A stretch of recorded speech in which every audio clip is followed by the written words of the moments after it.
লাঞ্ছনা নিয়ে কখনো অতীতে পাশ করার কোনো রেকর্ড নাই। কমলগঞ্জ যে তো আমি মনে করি জনগণের সাথে আমার সম্পর্ক, আমার মূল ভরসা মার্কাত নিয়ে আমি চিন্তা করতে আমি মানুষের আমার কর্মকাণ্ড দিয়ে আমি তো বিএনপির লোকই আছি। আমি বিএনপির লোক থাকলেই যে পাস করবো এটা না, আমি বিএনপি থেকে আমার কর্মকাণ্ডকে প্রকাশ করব। অতীত কর্মকাণ্ড যেভাবে আমি মানুষের পাশে ছিলাম, আগামীতে মানুষের সাথে আমি যেভাবে আছি, আগামীতে আমরা যারা বিশেষ করে চা জনগোষ্ঠী সহ অন্যান্য জনগোষ্ঠী আমাকে এককভাবে সমর্থন দিচ্ছে। এবং আপনারা ইতিমধ্যে শুনেছেন যে আমি চা শ্রমিক যে পরিবারের পক্ষ থেকে আমি প্রার্থী। জানেন আমি মেয়র ছিলাম দীর্ঘদিন। আপনারা শ্রীমঙ্গল পৌরসভা এমন এক পৌরসভা, পর্যটক এবং সৌন্দর্য বৃদ্ধি যেটা আছে, এটা বাংলাদেশের দ্বিতীয় এরকম কোনো পৌরসভা নাই। আমার এই অতীত কর্মকাণ্ড যেটা আগামী কর্মকাণ্ড বিশেষ করে আমার চা উদ্দেশ্যের জন্য আপনারা সবাই জানেন চায়ের যে শ্রমিক যারা আছে তাদের যে মজুরি পায়, সে মজুরি দিয়া কোনোভাবে এই বাস্তবতায় তার সংসার চলার মতো নয়। আমার নিজের একটা চা বাগান আছে।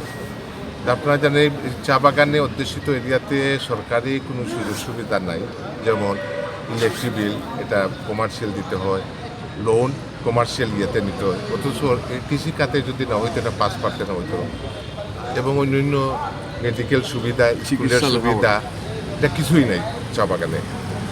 এই সুবিধাগুলো যেগুলো অন্যান্য প্রতিষ্ঠান বা অন্যান্য যেটা পায়, গার্মেন্টস যেটা পায়, এরকম আমরা চিন্তা করব। প্রথমে স্কুল, কলেজ, স্কুল এবং চিকিৎসার ব্যবস্থা, এবং এটাতে ব্যাংকের লোনের জন্য যে এটা কৃষি লোন হিসাবে স্বীকৃত আনা, এবং চা বাগানে যে বিভিন্নভাবে যে অনুদান দেওয়া হয় স্বল্প আয়ের মানুষের, সেটা চা বাগানে নাই। সে বিষয়ে আমরা চেষ্টা করব।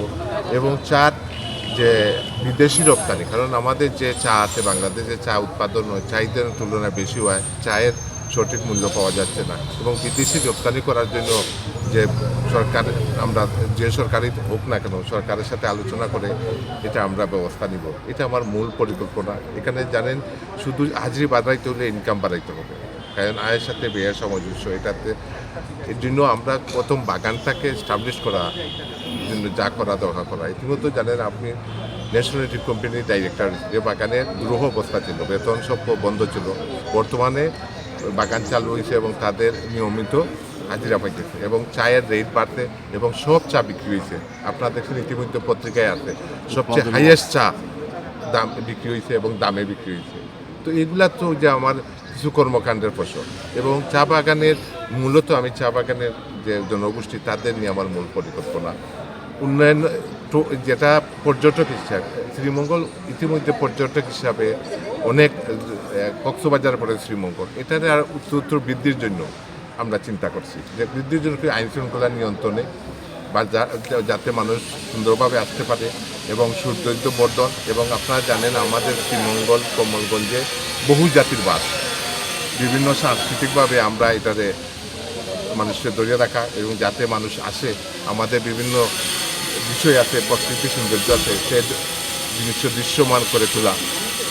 পাশাপাশি আমাদের এখানে জানেন হাওর আছে, এই হাওরটাকে আমরা যেটা আছে আমরা বলি যে মাছ চাষ সহ অন্যান্য ফার্মিং ইয়েগুলারে আমরা বানানো, এবং এর জন্য আমরা আরেকটা পরিকল্পনা আছে সোলার, যে আমাদের হাওরে এবং বিশেষ করে শ্রীমঙ্গল কমলগঞ্জে বহু জায়গা পতিত পড়ে আছে, কোনো কাজে লাগে না। এখানে আমরা সোলার যদি স্থাপন করি আমরা কম দামে ইলেকট্রিসিটি পাবো, এবং এটা আমরা সহায় শক্তি হিসাবে কাজ করব। আমরা আরেকটা বিষয় জানি যে আপনার আসনে বিএনপির মনোনীত একজন প্রার্থী আছে, আপনিও বিএনপির রাজনীতির সাথে সম্পৃক্ত এবং আপনি স্বতন্ত্র, সেই হিসাবে আপনি কতটুকু আশাবাদী আপনি সেই আসন থেকে বের হয়ে আসবেন? আমি যে দলেই হই না কেন, আপনারা জানেন শ্রীমঙ্গল